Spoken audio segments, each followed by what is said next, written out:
So how much is one atmospheric pressure? क्या होता है ये? बार बार हम बोल रहे थे एटमॉस्फेरिक प्रेशर, राइट? कितना होता है? तो समझते हैं इसको, कैसे समझें कि ये हमारी अर्थ है। अर्थ के ऊपर हमारी डिफरेंट लेयर्स हैं जिसमें हमारी क्या है, एयर है, राइट? और इस अर्थ पे यदि आप यहाँ पे कहीं खड़े हुए हो तो आप देखोगे कि आपके सिर के ऊपर क्या होगा, एक इतना बड़ा कॉलम होगा। सपोज योर सिर का आपका एरिया ए है, तो I can make a cylinder like this. तो जिसकी हाइट क्या होगी, एच हाइट, क्योंकि यहाँ तक मेरा एटमॉस्फेयर है, एयर है, ठीक है? तो इसकी एच हाइट होगी, और एयर है तो उसकी डेंसिटी भी होती है। So say the density is row.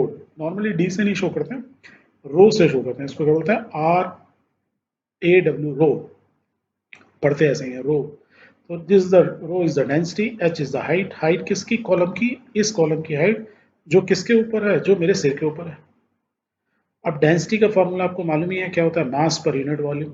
That means यदि मुझे इस कॉलम का यहाँ से यहाँ तक लेके इसका यदि मुझे वॉल्यूम मालूम है, राइट, और डी डेंसिटी भी मालूम है कि एयर की डेंसिटी कितनी है, तो मैं मास निकाल सकता हूँ।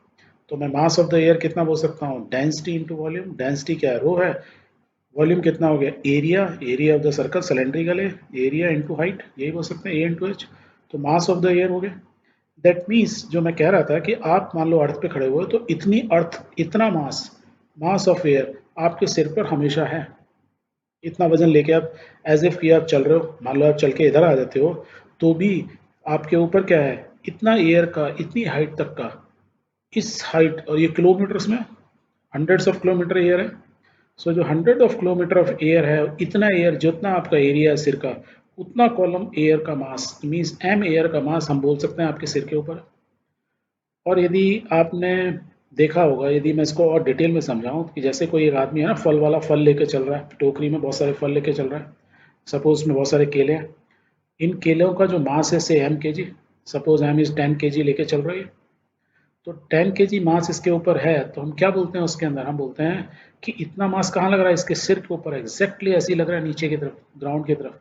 और ये क्यों लग रहा है, ड्यू टू ग्रेविटेशनल फोर्स। तो अब जब ग्रेविटेशनल, ग्रेविटी इस मास को खींच रही है नीचे की तरफ, तभी तो उसके सिर पे इतना वजन है। तो क्या होगा, तो उस पर कितना फोर्स लग रहा होगा इसके ऊपर, mass into G, M into जी, यही होता है। तो मीन्स इसके सिर के ऊपर इस मास की वजह से, जो 10 के जी का मास रखा हुआ है, उसके फोर्स, उसके ऊपर जो फोर्स लग रहा है सिर के ऊपर, it is how much, M into जी।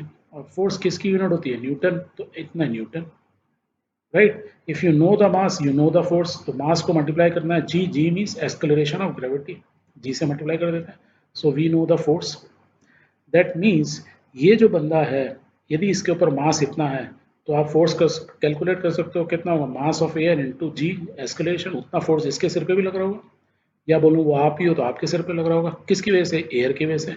इनके सिर के ऊपर किसका लग रहा है, एयर वाला तो है ही है, उसकी बात भूल जाओ एक बार को। एयर के साथ साथ ये केले का वजन भी है, वो टोटल वजन भी लग रहा है उसके ऊपर, राइट?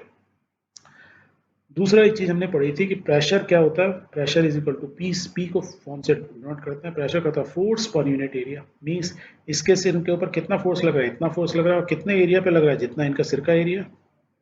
तो ऐसे ही ये जो बंदा है, उसके ऊपर कितना एयर का प्रेशर है, M A, M mass of air. तो मैं फोर्स निकाल सकता हूँ, mass of air into G, M G बोल सकता हूँ।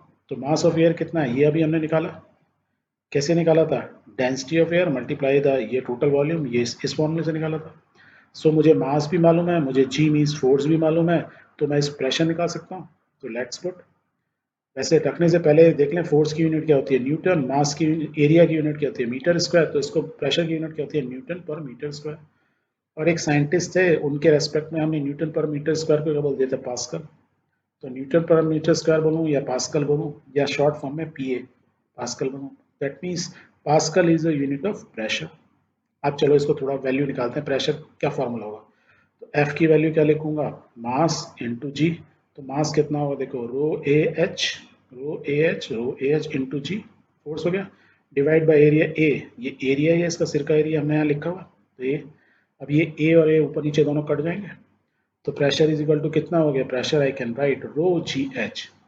तो प्रेशर, हवा की वजह से इस आदमी के सिर पर कितना प्रेशर लग रहा है, rho gh, where rho is the density of air, g is acceleration due to gravity, h is the height. तो डेंसिटी ऑफ एयर मोटा मोटी फिक्स रहती है, जी फिक्स रहता है, कांस्टेंट है, एच जो है हाइट वेरी करती रहती है। इस कॉलम की हाइट कम ज़्यादा होती रहेगी तो अकॉर्डिंगली जो उसके सिर पे प्रेशर है वो कम ज़्यादा होता रहेगा।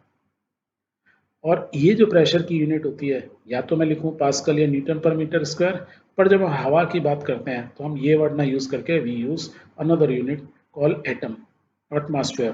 क्या बोलते हैं उसको, शॉर्ट फॉर्म एटीएम, एटमॉस्फेयर। और ये हम बात कहाँ पे कर रहे होते हैं कि अर्थ के ऊपर हम कहाँ बात कर रहे होते हैं भाई, इतनी हाइट कहाँ पे रहेगी, बिल्कुल ग्राउंड से लेके टॉप के अर्थ की एज तक, मतलब एटमॉस्फेयर की एज तक। दैट मीन्स आप समुद्र के लेवल पे जब खड़े होते हो तो हम समुद्र का लेवल जो बोलते हैं नॉर्मली बोलते हैं जीरो लेवल।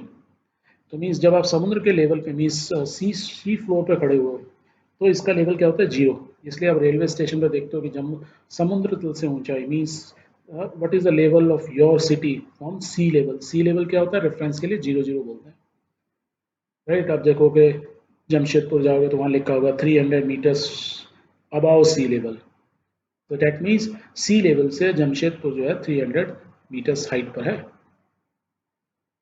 तो जब ये आदमी, आप जो ये एक्सपेरिमेंट हमने ये किया, ये जो भी कैलकुलेशन किए, ये अज्यूम करते किए कि आप कहाँ खड़े हो, सी लेवल पे खड़े हो।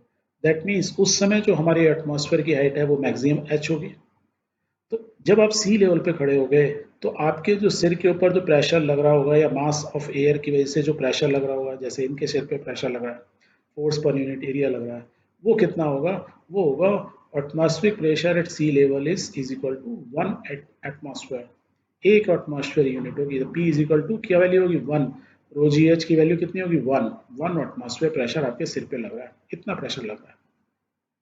यदि यही चीज़ आप ना, जमीन प्लेन तो है नहीं, पहाड़ भी है, तो आप यदि पहाड़ के ऊपर हो गए तो क्या होगा, आपके ऊपर ये जो कॉलम की हाइट है क्या हो जाएगी, कम हो जाएगी। तो फॉर्मूला में देखो, रो वही है, जी वही है, एच क्या हो गया, ये कम हो गई। दैट मीन्स आप हिमालय पे चढ़े जाओगे या पहाड़ों पे चले जाओगे तो आपके ऊपर जो हवा का जो प्रेशर लगेगा, हवा की वजह से प्रेशर लगेगा, एयर की डेंसिटी की वजह से जो प्रेशर लगेगा वो क्या होगा, रिड्यूस हो जाएगा। It will not be 1 atmosphere.